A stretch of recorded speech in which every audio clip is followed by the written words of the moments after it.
Why do some men command desire without chasing it, while others beg for attention and receive only silence?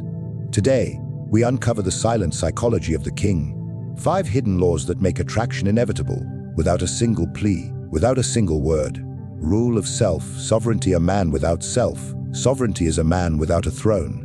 His emotions become the courtiers that mock him, his impulses the rebels that dethrone him, and his desires the chains that bind him. The first principle of power in the psychology of the king begins not with control over others, but dominion over the self. When a man governs his mind, he governs perception. When he governs perception, he governs the world that responds to him. Every glance, every word, every silence he offers is not random. It is calculated, deliberate, a reflection of inner command. A man ruled by emotion becomes predictable, and predictability is the death of allure. The moment you are easily read, you are easily controlled. When anger erupts without command, when jealousy dictates your tone, when validation becomes your nourishment, you become a servant to every fleeting emotion that passes through your mind. Women, in their deep psychological nature, sense this weakness not through logic but instinct. They do not consciously analyze it, but they feel it like a scent in the air. They may not know what it is, but they will feel that your energy bends to them, rather than the world bending to you. The king does not seek emotional stillness because he is cold, but because stillness is the throne upon which his decisions rest. A man who reacts loses his aura. A man who observes creates mystery. The difference between the two defines whether a woman chases your approval or withholds her own. The world is filled with men who speak too quickly, feel too deeply, and reveal too much. They confuse vulnerability with surrender and openness with exposure. The king understands that power is not found in silence alone, but in mastered expression, to speak only when your words strike deeper than silence. Self-sovereignty is a discipline born in solitude. When you are alone, the battle for dominion begins. You confront your fears, your insecurities, your unhealed need to be desired.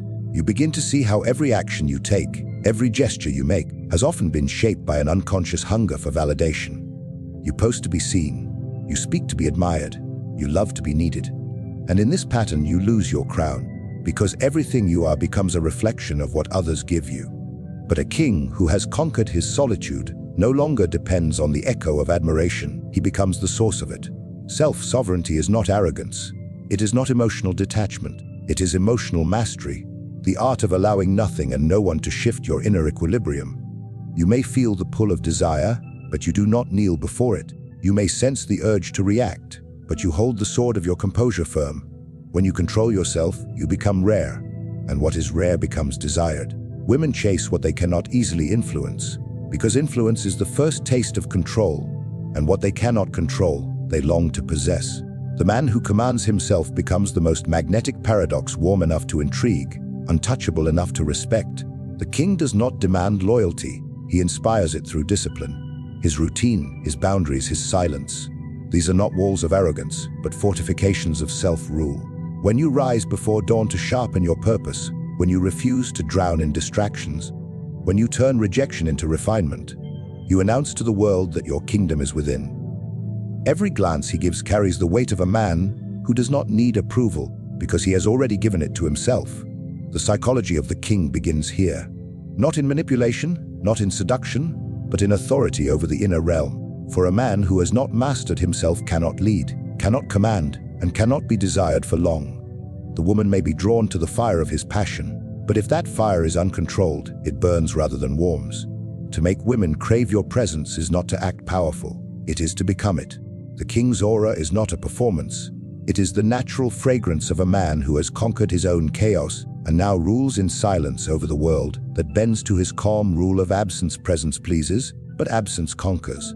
The psychology of power begins to sharpen the moment you learn that constant presence breeds familiarity, and familiarity breeds indifference. The king understands that his worth grows not by how often he appears, but by how deeply his absence is felt. Most men believe that affection is built through continuous attention, endless messages, constant reassurance.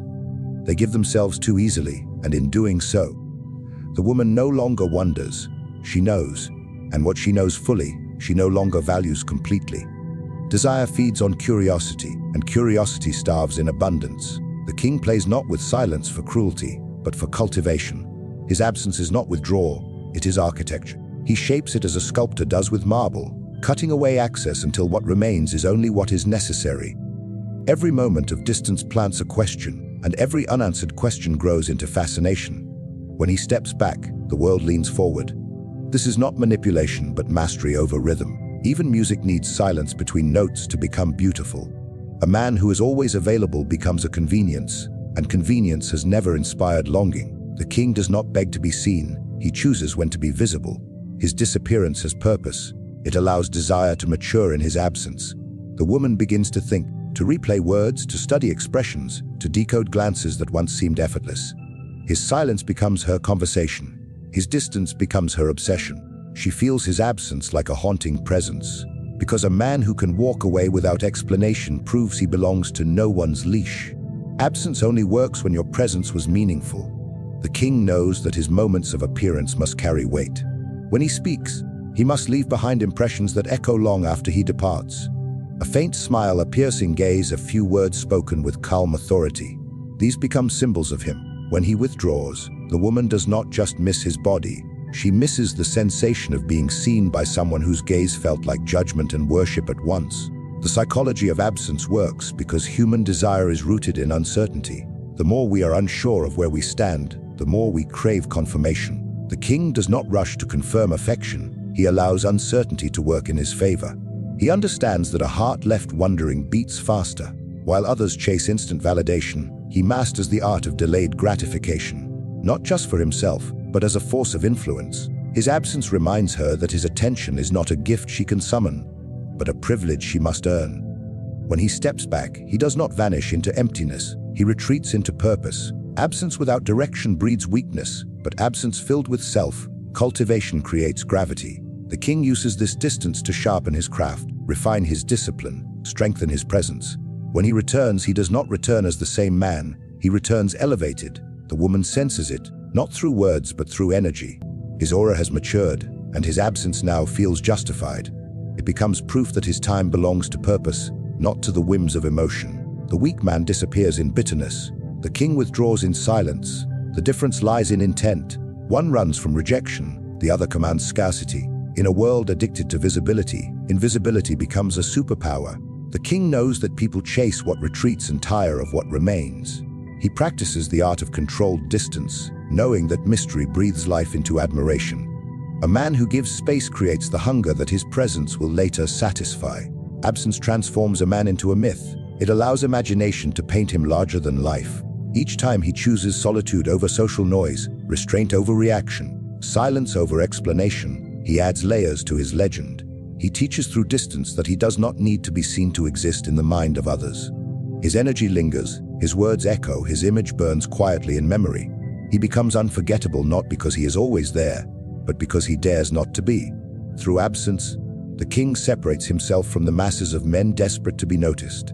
He teaches that scarcity is the purest expression of power. A man who is everywhere is valued nowhere. A man who is rare becomes sacred. The woman who once took his presence for granted now replays his absence as a story in her mind, wondering if she lost something greater than she understood. And that question, unanswered, becomes the seed of desire that no constant presence could ever create. Rule of cold fire. Desire should burn in your eyes, not in your words. The king understands that power in attraction is never in the display of emotion, but in the restraint of it. He burns quietly, intensely, like a flame behind glass, felt, but never fully touched. This is the rule of cold fire, the art of expressing passion through presence rather than confession. The weak man thinks desire must be spoken to be known. He floods his words with admiration, gifts, and promises. In doing so, he drains the mystery that makes him magnetic. The king knows that passion shown too quickly becomes weakness, and weakness kills curiosity. The fire must stay cold, visible but untamed. Women are drawn not to the man who adores openly, but to the man whose desire feels disciplined. When she senses he wants her but refuses to bow to that wanting, her curiosity awakens. She feels the heat yet cannot reach it. The tension becomes intoxicating. The king wields this tension like a weapon, creating a field of subtle electricity that speaks louder than any declaration. Every word he withholds becomes an invitation. Every glance he delays becomes a test. In a world that rushes to reveal everything, he becomes the man of restraint. And restraint is the rarest form of power.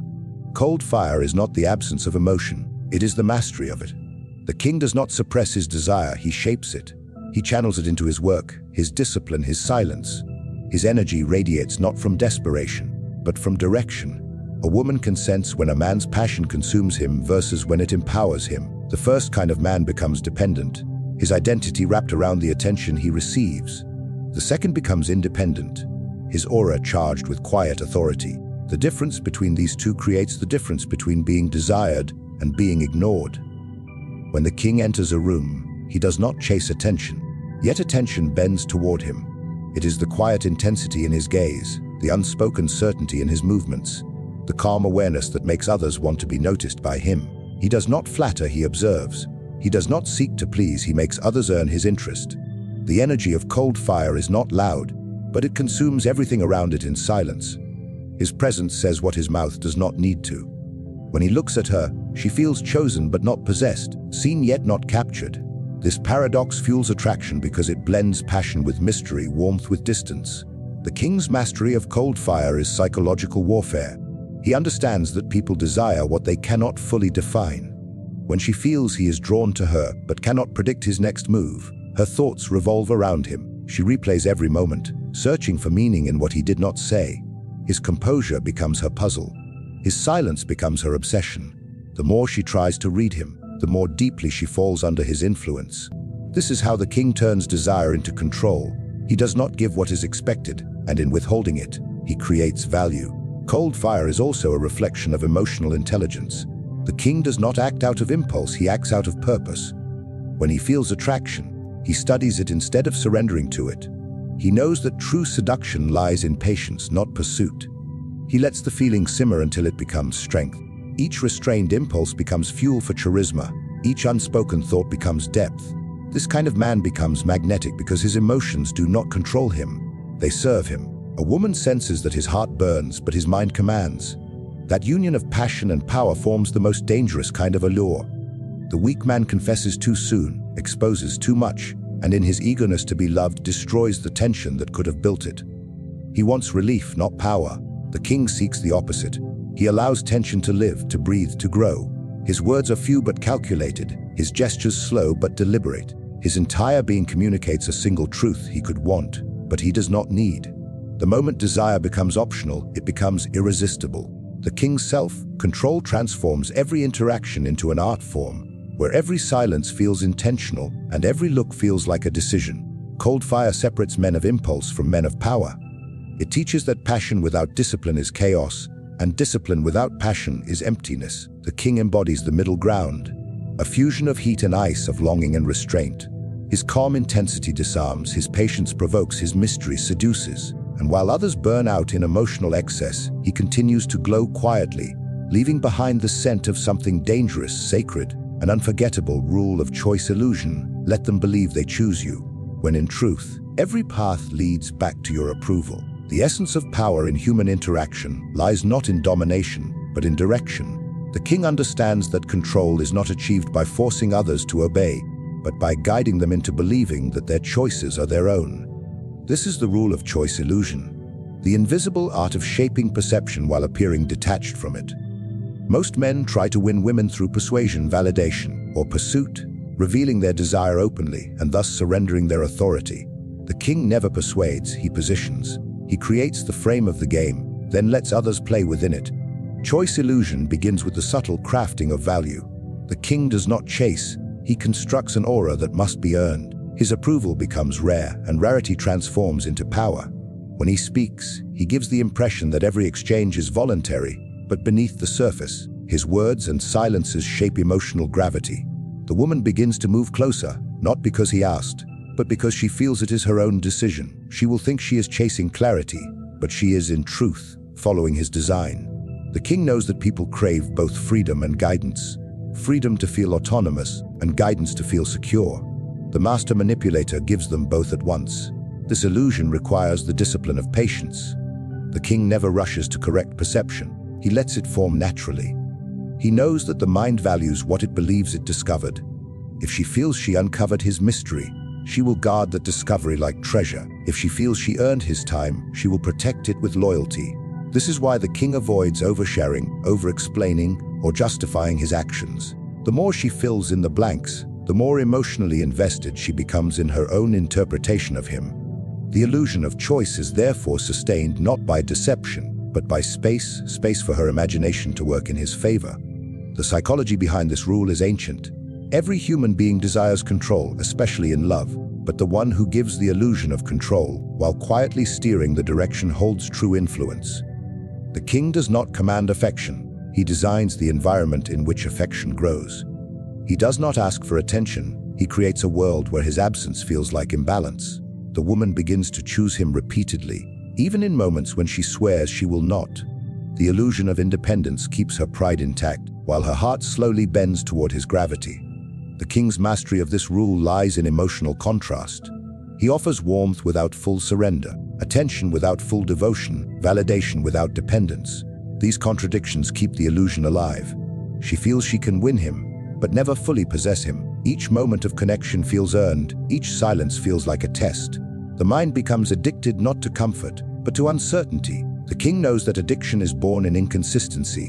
When the reward is unpredictable, the desire to obtain it intensifies. By giving selectively, he ensures that his presence never becomes a guarantee. To maintain the illusion, the king must also master his reactions. If she withdraws, he does not chase. If she tests him, he remains unmoved. Each act of restraint reinforces the frame that he is the chooser, even when he is chosen. The weak man fights to prove his worth. The king acts as though his worth is self-evident. This shifts the dynamic from pursuit to evaluation. She begins to wonder what she must do to maintain his attention, subtly placing herself in the position he once occupied.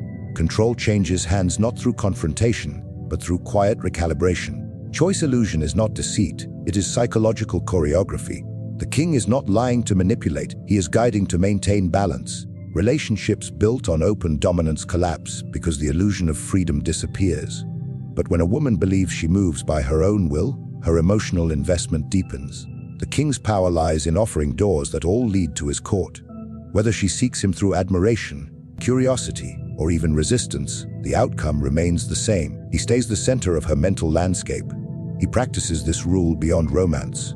In all social interactions, the king knows how to shape perceptions without overt control. He offers limited choices, each flattering, each designed to preserve his position. Even when he gives, it appears generous. Even when he denies, it appears wise. The illusion protects his throne, because those who think they act freely rarely rebel. They serve willingly, believing they chose to. The king's mastery of this illusion makes him both desired and obeyed, not through fear, but through fascination. In the end, it is never force that sustains loyalty, but the feeling of voluntary devotion crafted by an invisible hand, rule of purpose before pleasure. When your mission eclipses your lust, your presence becomes sacred. The psychology of the king is built upon the discipline of priority. The understanding that a man who serves pleasure before purpose becomes a slave, while the man who serves purpose before pleasure becomes a ruler. Every man is tested by his desires, yet few learn to master them. The king understands that the hunger for pleasure is endless, but the hunger for purpose is divine. Pleasure distracts, purpose defines. When a man anchors his existence in a mission greater than his impulses, every interaction, every relationship, every attraction begins to orbit around him instead of consuming him. Most men chase pleasure to feel alive, unaware that the chase itself is what drains their vitality. They waste their energy in pursuit of validation, attention, and temporary satisfaction, losing the very power that could make them irresistible. The king redirects that energy inward into mastery, creation, and influence. He becomes consumed not by the pursuit of women, but by the pursuit of excellence. And paradoxically, when he stops chasing pleasure, pleasure begins to chase him. This is not mysticism, but psychology. A man bound by purpose radiates direction, and direction is the most magnetic form of masculinity. Purpose gives a man structure, pleasure dissolves it. The king does not reject pleasure, but he places it in service to something higher. He understands that desire must be earned through progress, not stolen through indulgence. His body, his time, his attention, they are not given freely because they belong to his mission. When a woman senses that she cannot tempt him away from his goal, she feels both challenged and enchanted. His discipline becomes his seduction. The moment she realizes she is not his priority, her instinct to win his attention grows stronger. She begins to crave not his affection, but his acknowledgement. And that craving is born from his commitment to something greater than her. A man of purpose moves differently. His words carry intention, his silence carries weight. His actions follow a pattern of vision. He is not reactive to emotions, he is responsive to objectives. The king wakes with direction, and that direction gives him authority. Even in love, he remains grounded in mission. He may be passionate, but never distracted, affectionate, but never consumed. This balance between devotion and detachment gives him an energy that others feel but cannot define. He is fully present, yet his mind belongs to a higher calling. The king's discipline in this rule also protects him from emotional manipulation. A man driven by pleasure can be easily controlled. His desires become his leash. But the man who desires meaning more than sensation cannot be steered by seduction. He does not crumble when affection is withheld, nor does he compromise when temptation appears. His focus remains steady, his path unbroken. In a world where everyone seeks comfort, the man who endures discomfort for purpose becomes godlike. His energy commands respect because it is rooted in endurance, not indulgence. Purpose before pleasure also refines attraction into reverence. The king does not want admiration, he wants alignment. He seeks not those who distract him from his mission, but those who can walk beside it. Women, in their deepest psychology, are drawn not to the man who chases them, but to the man who chases destiny. They desire the one who moves with vision, who sacrifices gratification for greatness. His focus becomes the ultimate aphrodisiac, his restraint the highest form of seduction. He becomes the embodiment of control, a man whose life cannot be derailed by emotion because emotion serves his cause. This rule is also a test of authenticity. Many men pretend to have purpose as a disguise for insecurity, but the king's purpose is lived, not performed. It is found in his discipline, in his silence, in the consistency of his routine. His choices reveal his priorities. When he works in solitude, he is building a kingdom within. When he rejects easy pleasure, he is declaring allegiance to his own becoming. Over time, his aura transforms, no longer that of a seeker, but of a sovereign. Women feel his presence and sense that he does not need them to complete him. He needs only himself to continue his ascent. To live by purpose before pleasure is to walk a lonely road, but it is also the path of immortality. Pleasure fades as soon as it is consumed, but purpose multiplies as it is pursued. The king's life becomes a series of legacies rather than moments of escape. Each act of restraint becomes a monument to his strength. Each sacrifice becomes a signal of his value. And when he finally indulges in pleasure, it is not out of weakness but celebration, an earned experience rather than an escape from emptiness. This is the final evolution of power, where desire serves destiny, and pleasure becomes the reflection of purpose fulfilled.